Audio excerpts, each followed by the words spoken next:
So, ngayon nandito ako sa likod ng bukid at may sasabihin ako sa inyo.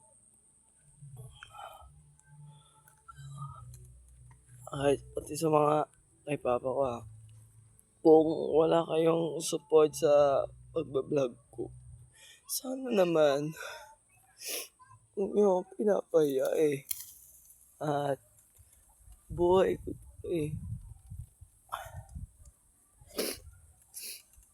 at hinahayaan niyo ako nung pinagsasabi mo sa mga tao sa dito na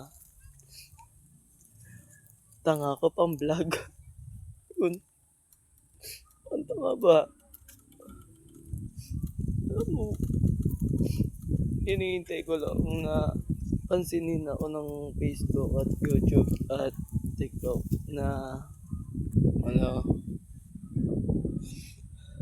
sana hindi ka na wag kang magsalita na ano, parang mulit yung ina-upload ko sa vlog. Mulit ba yung pag-upload ko sa vlog? Ako yung nasasaktan, Sana naiintindihan mo naman na okey kahit kasi walang ka-edit-edit yung vlog ko.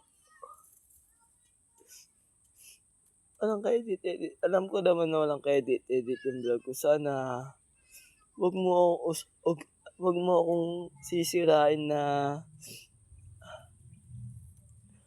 mukhang pantanga yung vlog ko. Alam kong magulang kita. Sana naman naintindihan mo naman na wag mo din ako sirain sa mga kahit bahay.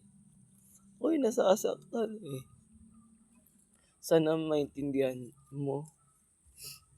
And okey lang kahit di ako sumikat, basta di ko hihintuin yung pagba-vlog ko. Asahan mo 'yan. Ayan, namumula pa yung mata ko, ayan, nakikita mo? Magbabagong taon bukas ta's ginaganyan mo ako. Wala akong masabi sa'yo.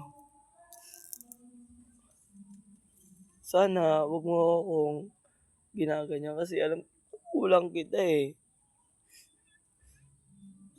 Ako naman, sana maintindihan mo naman yung ginagawa ko para disenyo 'to, sa pagba-vlog, Alam ko mahirap. 'Pag kumita na ako, ibigay ko naman sa inyo, Ay sana ay lang payo ko sa inyo guys, sana sa mga ibang diyan sana huwag sana silang gano'n, mga ibang magulang.